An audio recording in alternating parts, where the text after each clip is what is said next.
Nell'ultima lezione abbiamo parlato di empatia. Forse hai capito quanto è importante riuscire a comprendere i sentimenti, le emozioni del nostro interlocutore attraverso i piccoli segnali che vengono dal suo comportamento, come anche avrai capito quanto è importante assumere il controllo dei segnali che noi emettiamo attraverso il nostro comportamento.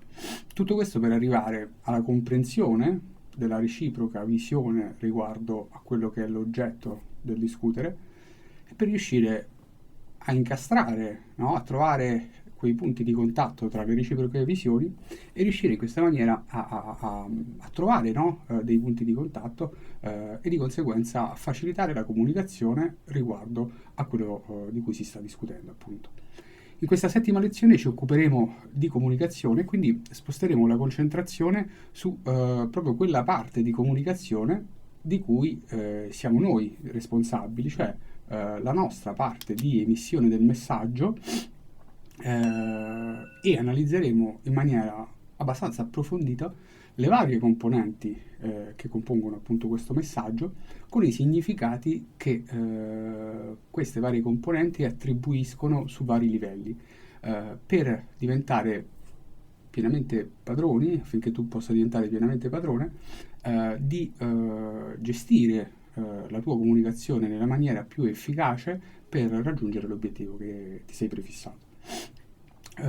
Mi appoggerei a un paio di slide che ho preparato per te anche in questa occasione, che sono concetti che sembrano semplici, però se vogliamo addentrarci bene vedrai che le cose si articolano un pochettino.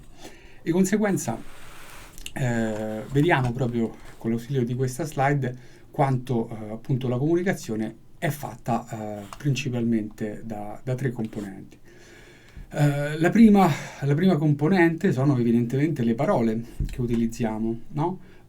Qualsiasi messaggio, no, vocale è fatto di parole e queste sono una componente della nostra comunicazione e vedremo la scelta di quali vocaboli quanto influisce su far arrivare in maniera corretta il nostro messaggio, cioè in maniera corretta significa fare in modo che il nostro interlocutore dia al messaggio che noi emettiamo lo stesso significato che per noi aveva quel messaggio. Sembra scontato, ma vedremo che non lo è poi così tanto. L'altra componente importante che è responsabile del significato che il nostro interlocutore darà al messaggio che stiamo emettendo è tutta la componente paraverbale. Quindi, tolte i vocaboli che io decido di utilizzare, il tono, il timbro della voce, la velocità con cui parlo, l'inflessione, piuttosto che tutto quello che non riguarda appunto i vocaboli che utilizzo, vedremo che ha un'importanza fondamentale nel segnare il destino del significato che verrà attribuito al messaggio che stiamo emettendo. Ti faccio degli esempi molto banali. Tipicamente la velocità con cui parlo è associata al grado di nervosismo, no? Molto spesso quando siamo nervosi tendiamo ad avere una velocità di parlare molto, molto, molto rapida perché siamo presi, stiamo riuscendo a controllare fino a un certo punto. O almeno universalmente chi recepisce un messaggio con una velocità molto, molto elevata a livello inconscio percepisce un qualcosa di nervosismo, no?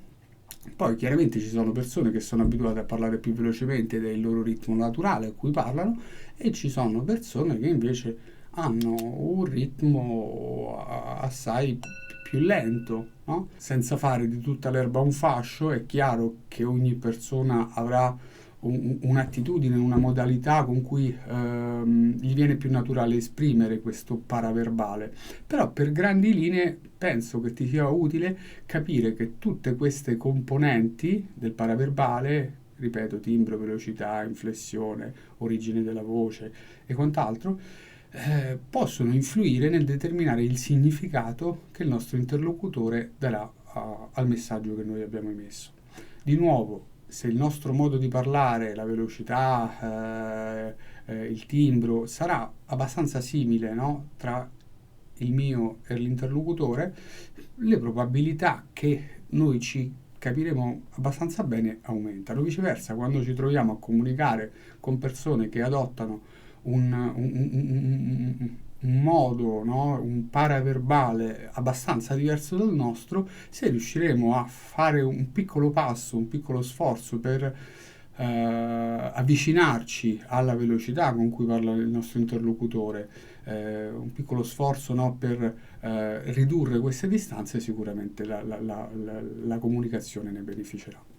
Il terzo e ultimo componente è la componente non verbale, cioè adesso non vedi le mie mani, però vedi il mio volto, no? Che ha un'espressione, ha una mimica, ogni tanto sorrido, ogni tanto mi prendo in giro, ogni tanto la mimica, la gesticolazione, la prossemica, la posizione del corpo, la vicinanza, no? Che scegliamo di tenere rispetto al nostro interlocutore, cioè proprio la vicinanza o lontananza fisica. Una cosa se sto con una persona a 1,5 metri di distanza, una cosa se con una persona sto a parlare a 1 metro di distanza e un'altra cosa se con una persona sto parlando a mezzo metro di distanza, cioè probabilmente ci sarà un'intimità diversa tra noi due. Quindi vedi che anche questa terza componente è veramente fondamentale non solo nella prossemica, nella quindi distanza tra le due persone che comunicano, ma soprattutto nella capacità di utilizzare la gesticolazione, la mimica, l'espressione del volto. Anche questa terza componente ha una importanza notevole nel determinare il significato del messaggio che stiamo emettendo. Ora, la domanda da $1 milione è quanto contribuiscono, quanto pesano queste differenti componenti verbale, paraverbale e non verbale nel determinare il significato del messaggio che emettiamo. C'è una ricerca, la ricerca antica di Mehrabian, una ricerca discussa. Io ti riporto questi dati che vedi nella slide che sono indicativi, ma per la mia esperienza anche abbastanza calzanti con quello che normalmente succede nella comunicazione tra essere umano e essere umano. E forse ti stupirai a vedere che la parte verbale, quindi i vocaboli che utilizzo, pesano solamente il 7% nel determinare il significato del messaggio che sto emettendo. Questa, quando io ho iniziato a studiare queste cose, questa percentuale mi ha lasciato sconvolto. Mentre alla componente paraverbale gli viene attribuito il 37-38, capisci che riuscire a gestire velocità, tono, origine, timbro e quant'altro significa riuscire a calcare determinate parole per sottolinearle, per far arrivare al nostro interlocutore un messaggio che quella parte del discorso è veramente importante. Ora vedi che nel mio parlare sto cambiando, no? A piccoli tratti l'intensità dell'espressione piuttosto che piccole variazioni di tono, e forse ti arriva quanto il significato di quello che sto dicendo effettivamente cambia e si arricchisce proprio in virtù di queste differenti componenti e di come io le doso, no? Quindi la componente non verbale,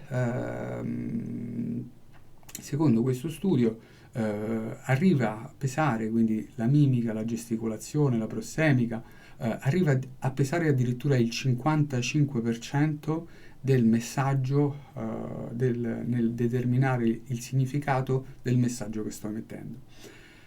Questa è un'altra informazione che penso ti può essere importantissima perché riuscendo a diventare più cosciente, consapevole di quanto tutte queste componenti della comunicazione incidono nel determinare il significato che verrà attribuito al messaggio che stai emettendo, ti aiuterà a lavorare su queste differenti componenti avendo compreso che il nostro interlocutore, grazie alla sua visione, grazie alla sua indole, alla sua personalità, avrà a sua volta un modo di non solo vedere le cose, ma anche di comunicare, e quindi una vicinanza tra il tuo e il suo modo di comunicare può moltissimo aiutare nel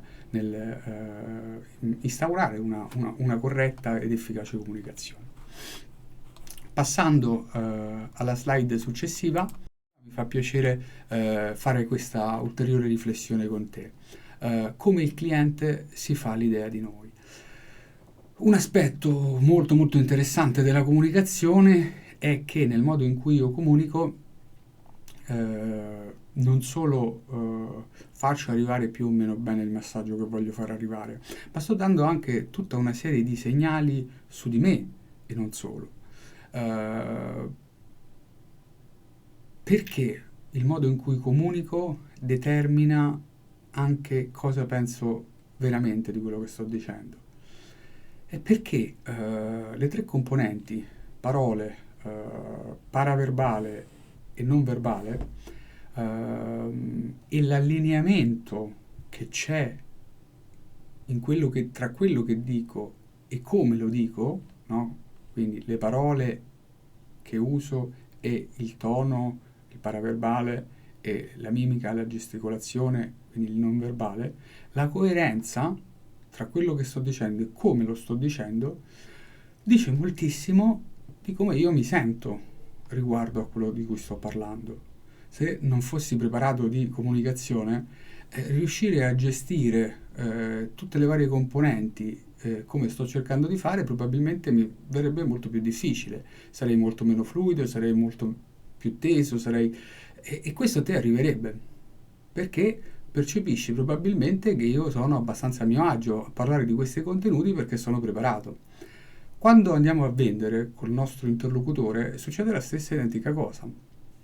Cosa pensiamo veramente? Quindi nel senso che maggiormente sono sereno di quello di cui sto parlando, per esempio il prodotto o il servizio che voglio vendere, e più dimostrerò al cliente che sono sicuro e convinto che c'è un reale valore per lui a comprare quello che io sto vendendo. E questo arriva a livello inconscio e poiché arriva a livello inconscio, come vedremo più avanti, arriva in maniera anche più forte all'interlocutore.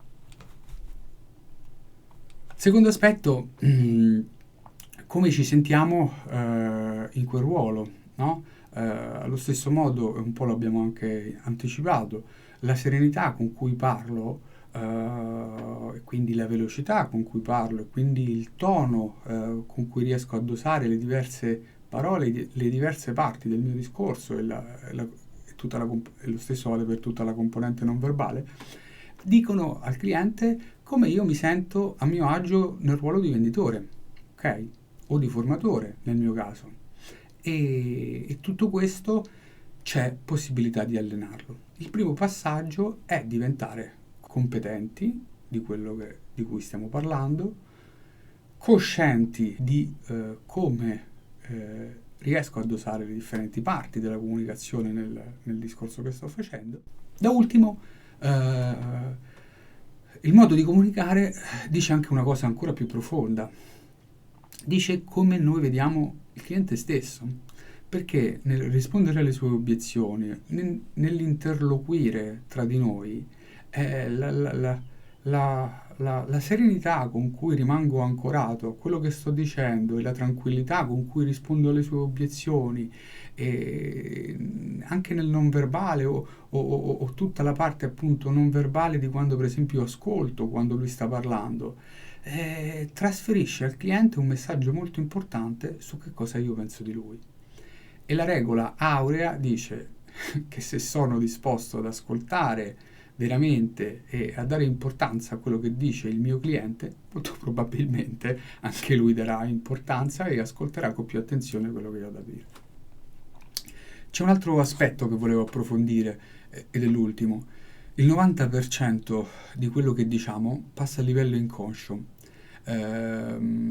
Questo ha delle ripercussioni, come vedremo più avanti in questo percorso, veramente molto importante, perché a livello conscio sono situati alcuni filtri che un po' disturbano la comunicazione.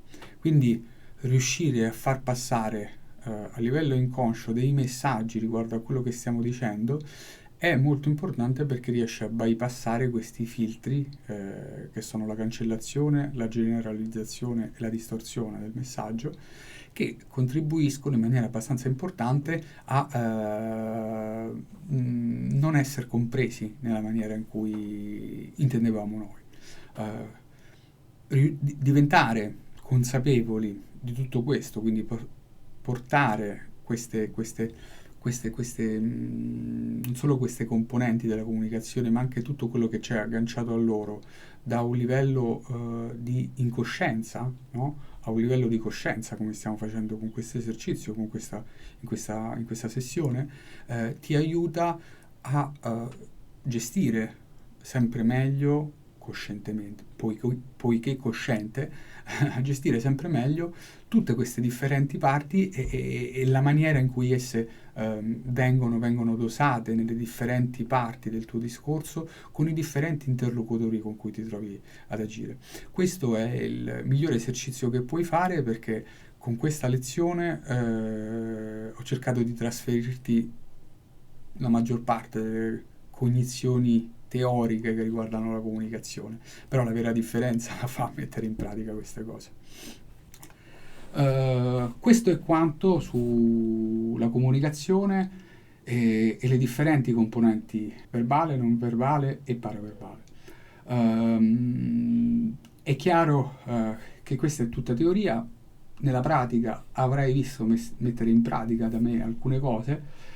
Su questo l'unico consiglio che ti posso dare per allenarti è, dopo che sei diventato competente delle differenti componenti, hai capito in che maniera quello che diciamo e come lo diciamo trasferisce tante altre cose su di noi e su quello che pensiamo riguardo al cliente, allenati, porta più possibile a livello conscio il tuo livello di esperienza nel gestire queste tre parti della comunicazione, nel comunicare quotidiano.